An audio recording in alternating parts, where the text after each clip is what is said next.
130வது அரசியலமைப்பு திருத்த மசோதா. வழக்கமாக அமெண்ட்மெண்ட் பில்லு முக்கியமானது கிடையாது. ஆனால் என்ன பண்ணுறது, இது மாநில சுயாட்சி சம்மந்தப்பட்டது. முதலமைச்சரும் ரத்த கொதிப்பு அப்படிங்கிறாரு. தாவேகா மாநாட்டிலையும் விஜய் சார் வந்து இந்த மசோதாவை பற்றி பேசியிருக்காரு. அதுக்கு கவுண்டர் கொடுக்கறதுக்கு அண்ணாமலை சாரும் பேசியிருக்காரு. ஸோ இப்போ இது ஒரு முக்கியமான மசோதா. என்னன்னா, ஒருத்தர் அரெஸ்ட் பண்ணி 30 நாட்கள் உள்ளே வச்சுருந்தா சாதாரண நாட்கள் கிடையாது. பிரதமர், முதலமைச்சர், அங்கே இருக்கக்கூடிய அமைச்சர்கள், இங்கே இருக்கக்கூடிய அமைச்சர்கள், இந்த இடத்துல இருக்கக்கூடியவங்களை அரெஸ்ட் பண்ணி 30 நாள் உள்ளே வச்சா 31வது நாள் அவங்க பதவியிலேருந்து நீக்கிடுவாங்க. இவங்க என்ன சொல்கிறாங்கன்னா, கவர்மெண்ட் சர்வெண்ட்டுக்கு அப்படித்தானே, அரெஸ்ட் பண்ணி 48 மணி நேரம் உள்ளே இருந்துட்டாங்கன்னா நீக்கிடுவாங்கல்ல, அதே மாதிரியே நீக்கலாம் அப்படிங்கிறாங்க. ஆனால் இதுக்கு முன்னாடி அந்த விதிகள் கிடையாது. இப்போ இந்த அரசியலமைப்பில் இதை கொண்டு வரணும்னா எந்தெந்த ஆர்டிக்கலில் திருத்தணும் அப்படின்னு பார்த்தோம்னா 75, இந்த 75 பொறுத்த வரைக்கும் prime minister and council of minister. 164 இங்கே வந்து முதலமைச்சர் மற்றும் அமைச்சரவை குழு. 239 AA அப்படிங்கிறது பார்த்தோம்னா டெல்லி, அது ஒரு தேசிய தலைநகர் பகுதியாக இருக்கிறது. இந்த 3 இடத்துக்கு கொண்டு வரக்கூடியது.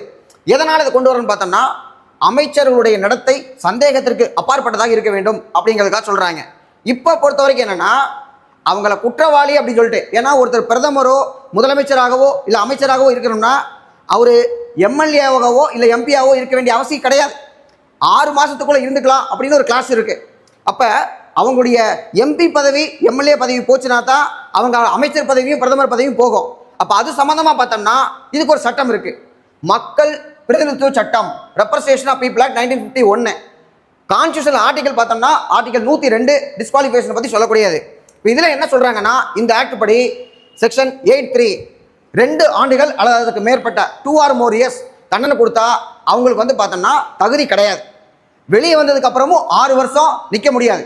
உதாரணம் தமிழ்நாட்டிலே நிறைய இருக்காங்க, ஆனால் அதை நம்ம சொல்ல முடியாது. அடுத்து மேல்முறையீடு பொறுத்த வரைக்கும் அப்பீல் போயிட்டாங்கன்னா 3 மாதத்துக்குள்ளே அப்பீல் போயிட்டாங்கன்னா பதவியில் தொடரலாம் அப்படின்னு இருந்தது. இப்போ என்ன பண்ணுறாங்க, 2013 லில்லி தாமஸ் கேஸு, நீங்கள் உங்களுக்கு வந்து குற்றவாளின்னு தண்டனை கொடுத்துட்டாவே பதவி விட்டு விலகிடணும் அப்படிங்கிறாங்க. சமீபத்தில் ராகுல் காந்தி கூட இதனால் பதவி நீக்கம் செய்யப்பட்டார். இதுதான் பிரசன்ட் பொசிஷன். தேங்க்யூ.